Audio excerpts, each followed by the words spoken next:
అందరికీ నమస్కారం. నేను మీ doctor Sai Mounika Cherukuri, consultant neuro physician at Icon super speciality hospital, Nalgonda. మనం ఏ టీవీ పట్టినా, ఏ న్యూస్ ఛానల్స్ చూస్తున్నా రీసెంట్ గా వినిపిస్తున్న ఒకటే డిసీజ్ గిల్లెన్ బారీ సిండ్రోమ్. అంటే నరాల బలహీనత, నరాల పక్షవాతం రావడం. వయసుతో సంబంధం లేకుండా ఏ వయసు వాళ్ళకైనా పక్షవాతంతో బాధపడుతూ రీసెంట్ గా హెడ్లైన్స్ లో ఉన్న డిసీజ్ ఈ జీబీ సిండ్రోమ్. ఇదేదో కొత్త జబ్బు కాదు, మనకెప్పుడు తెలియని జబ్బు అసలే కాదు. ఎప్పటి నుంచో నరాల డాక్టర్స్ ఫ్రీక్వెంట్ గా చూస్తున్న జబ్బే. కాకపోతే ఈ మధ్య కాలంలో ఈ డిసీజ్ ప్రివలెన్స్, అంటే డిసీజ్ వచ్చే వాళ్ళు సంఖ్య పెరగడం వల్ల అందరూ ఈ డిసీజ్ గురించి మాట్లాడుకుంటున్నారు. సో ఈ డిసీజ్ గురించి కొంత అవగాహన క్రియేట్ చేద్దామన్న ఉద్దేశంతో ఈ వీడియో చేస్తున్నాం మనం. అసలు జీబీ సిండ్రోమ్ అంటే ఏంటి? It is a simple auto immune disease. అంటే మన బాడీలోని కణాలు మన బాడీలోకి బయట నుంచి వచ్చిన వాటితో ఫైట్ చేయాల్సిన దాని బదులు మన బాడీలో ఉన్న కణాలతోనే ఫైటింగ్ చేయడం మొదలు పెట్టినప్పుడు దీన్ని మాలిక్యులర్ మిమిక్రీ అంటారు. దానివల్ల ఆటో ఇమ్యూన్ డిసీజెస్ వస్తాయి. యూజువల్లీ ఈ జబ్బు వచ్చే ముందర, నరాల వీక్నెస్ రావడానికి 3 నుంచి 4 వారాల ముందర వరకు కూడా any kind of respiratory infections, ఊపిరితిత్తులకు సంబంధించిన ఇన్ఫెక్షన్స్ కానీ, లేదా గ్యాస్ట్రో ఇంటెస్టైనల్ ఇన్ఫెక్షన్స్ అంటే లూజ్ మోషన్స్ కానీ, వామిటింగ్ కానీ, ఇలా ఏదన్నా వచ్చే అవకాశం ఉంది. ఇలాంటి ఇన్ఫెక్షన్ మన బాడీలోకి వచ్చినప్పుడు మన బాడీ ఆ ఇన్ఫెక్షన్ ని ఫైట్ చేయడానికి యాంటీబాడీస్ ని తయారు చేసుకుంటది.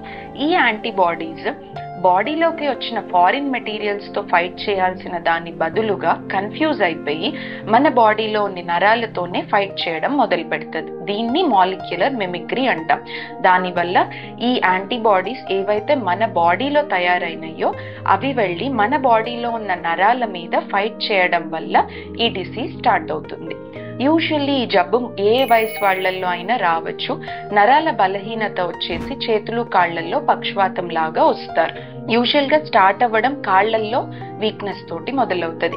పేషెంట్స్ మన దగ్గరికి వచ్చేవాళ్ళు ఈ ఇన్ఫెక్షన్స్ వచ్చి తగ్గిపోయిన తర్వాత కొన్ని రోజుల తర్వాత నీరసంగా ఉందని, చేతులు కాళ్ళు లాగేస్తున్నాయి, చేతులు కాళ్ళు గుంజుతున్నాయి, నొప్పులు ఉంటున్నాయి అని చెప్తారు.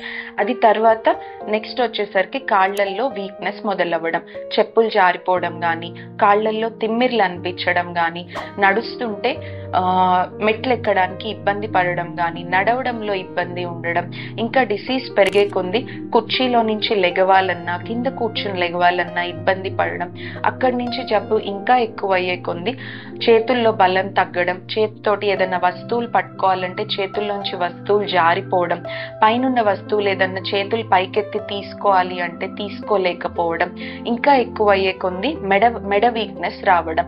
సో మెడల్ నిలపాలంటే కష్టంగా ఉండడం, పడుకున్నప్పుడు బెడ్ మీద అటు ఇటు దొర్లాలంటే ఇబ్బంది పడడం, ఇంకా ఎక్కువ అయ్యే కొంది ఫేస్ వరకు వెళ్ళింది అంటే మాట తడబడ్డం, లేదా మింగడానికి ఇబ్బంది అవ్వడం, మూతి వంకర అవ్వడం, ఇలాంటివి జరగచ్చు. ఈ డిసీజ్ సివియారిటీ పెరుగుతూ ఉండే కొంది కొంతమందికి ఊపిరితిత్తులకు సంబంధించిన కండరాలు, నరాల్లో కూడా వీక్నెస్ మొదలయ్యి ఊపిరి తీసుకోవడం ఇబ్బంది అయ్యి సీరియస్ అయ్యే అవకాశం కూడా ఉంటుంది.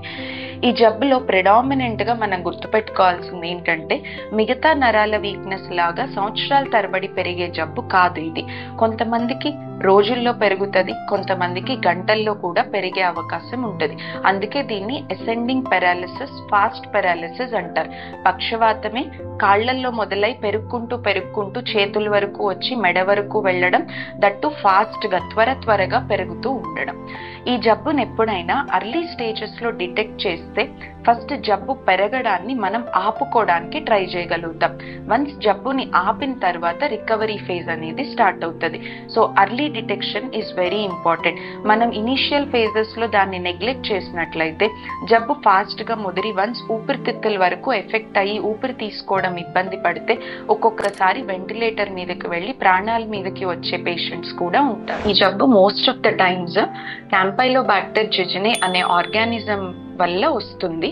యూజువల్లీ దీన్ని మనము అండర్ కుక్డ్ పౌల్ట్రీ, చికెన్ లాంటివి ప్రాపర్గా కుక్ చేయకుండా, బాయిల్ చేయకుండా తీసుకోవడం వల్ల, లేదా కంటామినేటెడ్ వాటర్, కలుషితమైన నీటి ద్వారా అయినా వచ్చే అవకాశం ఉంటుంది. ఈ జబ్బు డయాగ్నోసిస్ చేయడానికి నరాల టెస్ట్ ఒకటి చేస్తారు, నర్వ్ కండక్షన్ స్టడీస్ అంటారు. అండ్ క్లినికల్ ఎగ్జామినేషన్, క్లినికల్ గా పేషెంట్ కి రిఫ్లెక్సెస్ ఎట్లా ఉన్నాయి అన్నది చూసుకుని, దాంతో పాటు నరాల పరీక్ష చేసుకుని ఈ డిసీజ్ ని కన్ఫర్మ్ చేసుకుంటాం. వన్స్ జబ్బు ఐడెంటిఫై అయిన తర్వాత మనకు ఉండే ట్రీట్మెంట్ ఆప్షన్స్ లో 2 రకాలు. ఒకటి పెద్ద రకం ఇంజెక్షన్స్ ఉంటాయి, ఇమ్యూనోగ్లోబ్యులిన్స్ అంటాం. These are very expensive. However expensive అయినా కూడా best treatment solution is with injections. Injections తో పాటు ఉండే మనకి ఇంకొక ట్రీట్మెంట్ ఆప్షన్ ప్లాస్మా ఎక్స్చేంజ్ అంటాం. బాడీలో ఉన్న ప్లాస్మాని ఫిల్టర్ చేసి ఎక్స్చేంజ్ చేసి మళ్ళీ బాడీలోకి ఎక్కించుకోవడం. సో ఇవి 2 ట్రీట్మెంట్ ఆప్షన్స్ ఉంటాయి. సో మనం అర్లీగా డిసీజ్ డిటెక్ట్ చేసి అర్లీగా ట్రీట్మెంట్ తీసుకున్నట్లయితే ఫస్ట్ జబ్బు ముదరడాన్ని ఆపగలుగుతాం. వన్స్ జబ్బు ఆగిన తరువాత రికవరీ అనేది నిదానంగా ఫిజియోథెరపీ తోటి వస్తుంది. డైలీ ఫిజియోథెరపీ సెషన్స్ తీసుకుంటూ ఉంటే నిదానంగా కాళ్ళల్లో, చేతుల్లో బలం అనేది పెరగడం స్టార్ట్ అవుతుంది. ఓవరాల్ డిసీజ్ సివియారిటీ నుంచి బెటర్ అవ్వడానికి ఒక్కొక్కళ్ళకి 3 నెలల నుంచి 6 నెలల వరకు కూడా టైం పడుతుంది. మనం అర్లీగా డిటెక్ట్ చేసినట్లయితే డిసీజ్ ని అంత సివియర్ అవ్వకుండా ఆపుకోగలిగితే పేషెంట్ రికవరీ అనేది ఫాస్ట్ గా ఉంటుంది. Thank you.